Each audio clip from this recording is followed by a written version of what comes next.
Good morning students and welcome to my YouTube channel careers solution. मैं आपका teacher विकास कुमार। आज हम लोग कुछ पढ़ाई करने नहीं जा रहे हैं। पढ़ाई नहीं करने जा रहे हैं दैट मीन्स ऐसा नहीं कुछ पढ़ेंगे ही नहीं। आज हम लोग पढ़ेंगे एग्ज़ाम के स्ट्रैटेजी को। Exams that means RRB PO का जो एग्ज़ाम अभी होने वाला है और क्लर्क का एग्ज़ाम, तो उसके ऊपर आज हम लोग डिस्कशन करेंगे और काफ़ी डीप डिस्कशन करेंगे हम लोग, ताकि आप लोग स्टूडेंट्स जो इसमें अपीयर होने जा रहे हैं 12 तारीख को, 13 तारीख को और फिर फर्दर 19 को, 20 को और 26 तारीख को जब अपीयर होंगे, तो आपको एग्ज़ाम से पहले क्या स्ट्रैटेजी बना लेनी चाहिए ताकि एग्ज़ाम में आप अपने आप को कंफर्ट फील कर सकें। हालांकि कंफर्ट कोई भी फील नहीं करता एग्ज़ाम में, बट आप लोग क्या स्ट्रैटेजी तैयार करें कि आपको थोड़ा ना थोड़ा वहाँ पे दूसरों के मुकाबले कंफर्ट फील हो और आप क्वेश्चंस को काफ़ी इजी वे में सॉल्व कर सकें। इस पर हम लोग आज डिस्कशन करेंगे। चलिए हम लोग शुरुआत करते हैं आज के डिस्कशन को। सबसे पहले जितने भी स्टूडेंट्स हैं जो अपीयर होने जा रहे हैं एग्जामिनेशन में, उन सभी को करियर्स सॉल्यूशन की ओर से और आपके टीचर की ओर से best of luck and labour. आप लोगों ने जो मेहनत किया वो और वही आपकी किस्मत, दोनों के लिए हम लोग बेस्ट ऑफ लक कर रहे हैं। जितने भी स्टूडेंट्स अपीयर होने जा रहे हैं उन सभी को। आज का टाइटल है आरआरबी पीओ क्लर्क 2020। ठीक है, हम लोग इसी पे मेन डिस्कशन करने वाले हैं। बहुत सारे स्टूडेंट्स ये होते हैं कि वो प्रीवियस ईयर के कट ऑफ को देखकर अपने नेक्स्ट ईयर दैट मीन्स जो नेक्स्ट ईयर होता है, जो वो तैयारी कर रहे होते हैं अगले साल आने वाले एग्जाम्स की, उसको ध्यान में रख के करते हैं। तो चलिए हम लोग पहले ये देख लेते हैं कि प्रीवियस ईयर का कट ऑफ क्या था, फिर हम लोग डिस्कशन आगे बढ़ाते हैं। बहुत सारे स्टेट्स हैं लेकिन बात हम लोग कर रहे हैं मेनली यूपी और बिहार की, और फाइनली हम लोग बात कर रहे हैं बिहार की ही अपनी। तो बिहार के जो स्टूडेंट्स होते हैं, ठीक है, इनके लिए सबसे बड़ा इश्यू होता है लैंग्वेज। ठीक है, क्योंकि आरआरबी ने ये क्लियर कर रखा है कि आप किसी भी स्टेट से भरे, लेकिन आपका जो लैंग्वेज होगा 10th में वो हिंदी होना चाहिए। ठीक है, साथ साथ आप जिस स्टेट या रीजन के लिए आना चाहते हैं उस रीजन का आपको लोकल लैंग्वेज भी बोलने आना चाहिए। लेकिन हमें उससे मतलब नहीं है। हम जो बिहारी हैं वो सबको पता है, सब पे भारी ही पड़ते हैं, चाहे वो लैंग्वेज की बात हो, चाहे वो मैथ्स हो, इंग्लिश हो, रीजनिंग हो, हर एक चीज़ में हम लोग आगे हैं। तो हम लोग आज भी आगे ही रहेंगे। चलिए, बात हो रही है प्रीवियस ईयर की बिहार की कट ऑफ। तो जब बिहार की कट ऑफ की बात करते हैं तो पिछले साल था 58, और ये जो कट ऑफ लिखा गया ना वो जनरल कैटेगरी के लिए। हम लोग कैटेगरी को कैटेगराइज नहीं करेंगे, हम लोग बस जो अपर सबसे जो अपर मोस्ट कट ऑफ था हम उसको लेकर चल रहे हैं। ठीक है, ओबीसी के लिए क्या था, एससी के लिए क्या था, एसटी के लिए क्या था, हम लोग उस पर डिस्कशन कभी नहीं करेंगे। क्यों? क्योंकि हम लोग को अपने तैयारी को सबसे ऊपर लेके चलना होता है। जब हम लोग अपने आप को नीचे समझने लगेंगे ना तो तैयारी भी लेवल नीचे हो जाती है। ठीक है, तो हम लोग हमेशा आगे की सोचते हैं और उसी अकॉर्डिंग तैयारी करते हैं। तो ध्यान क्या रखना है कि हमारा जो कट ऑफ था प्रीवियस ईयर का वो 58 था बिहार रीजन से। ठीक है, अगर बात करें झारखंड, ठीक है, तो यहाँ का था 59.50। अगर बात करें यूपी की तो ये था 58.75, और बात करें एमपी की तो ये था 54.75।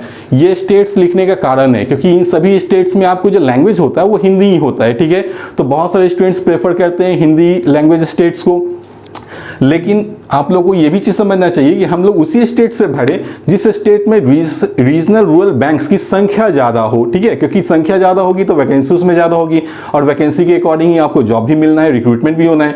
तो मोस्ट ऑफ द केस में बच्चे का चुनाव क्या होता है, बिहार और यूपी का। तो हम लोग इसी दोनों पे आज फिर चर्चा करेंगे कि बिहार का 58 था, यूपी का 58.75 था। तो ये तो हो गई प्रीवियस ईयर की। अब जो स्टूडेंट इस चीज़ को ध्यान में रख के तैयारी किए होंगे, क्या ये अश्योर है कि इस साल भी कट ऑफ इतना ही आए या इससे कम आए? अगर इससे बढ़ गया तो फिर क्या होगा? तो इसीलिए ये जो फर्दर था ना, ये आपको एक झांकी दिखानी थी। हाँ, पिछले साल ये था तो ये था, तो आपको ये मान के चलना चाहिए कि इस साल ये नहीं रहेगा। आपको ये बिल्कुल ही नहीं रहेगा।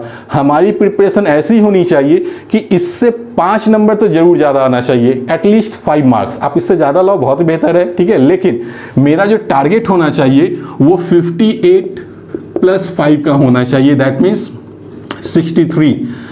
एटलीस्ट 63 आपको अचीव करना है एग्जाम में, और रिजल्ट आपका प्री में आ जाना है।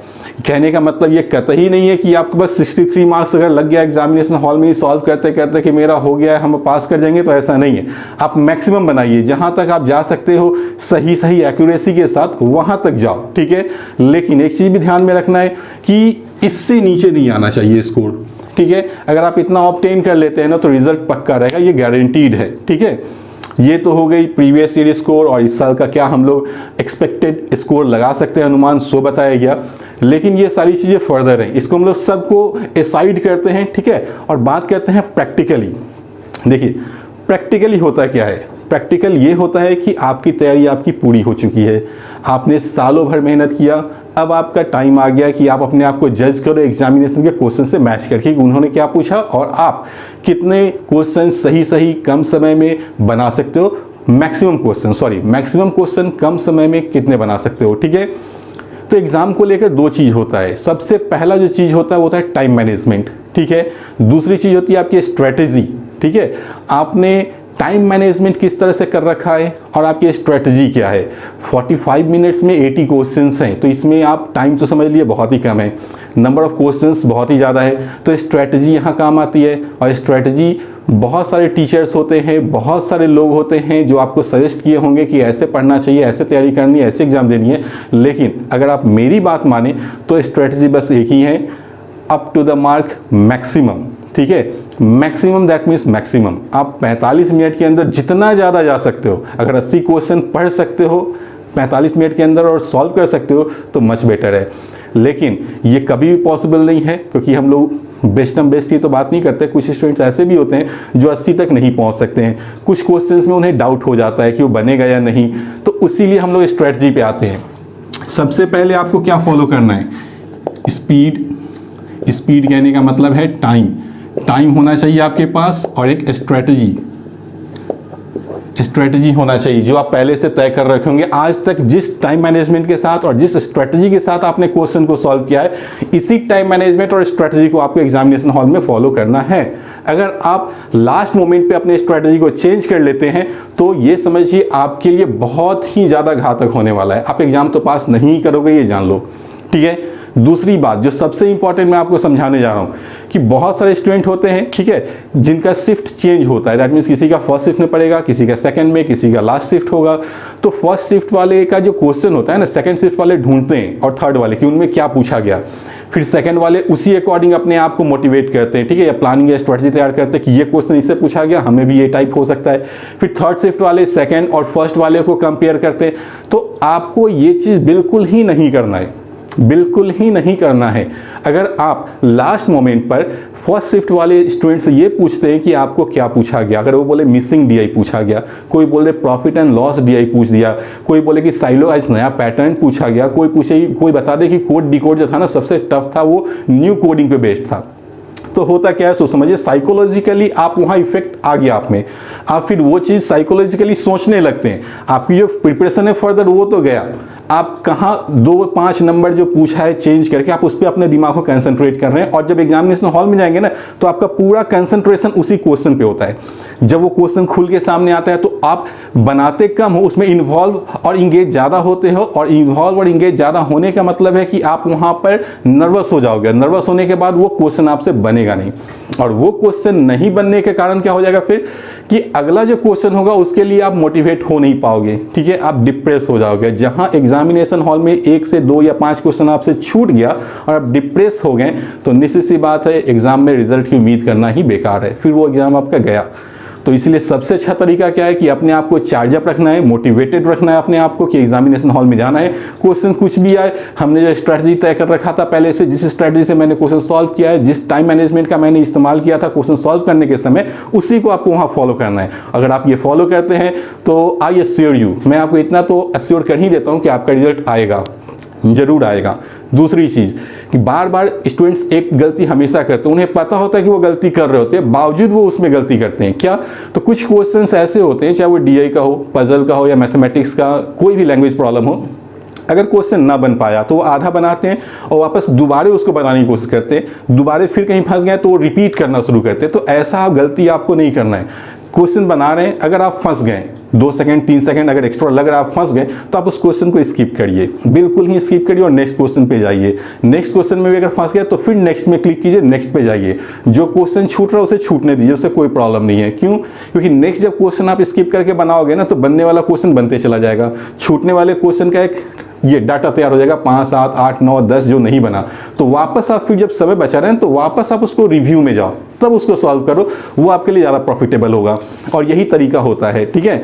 एक बार एक क्वेश्चन में 2 अटेम्प्ट 3 अटेम्प्ट आपने ले लिया तो समझिए वो क्वेश्चन तो आपसे बना नहीं, साथ साथ अगला जो 2-3 क्वेश्चन आपसे बनने वाला था वो भी क्वेश्चन का समय वो उसने ले लिया, तो आप कहीं ना कहीं एक क्वेश्चन की जगह 3 क्वेश्चन को हैम्पर कर रहे हो, ठीक है। तो इस चीज़ को भी ध्यान में रखना होता है, तो कहीं फंसने लगे उस क्वेश्चन को एकदम स्किप कीजिए और आगे बढ़ जाइए और नेक्स्ट क्वेश्चन सॉल्व करना शुरू कर दीजिए, ठीक है।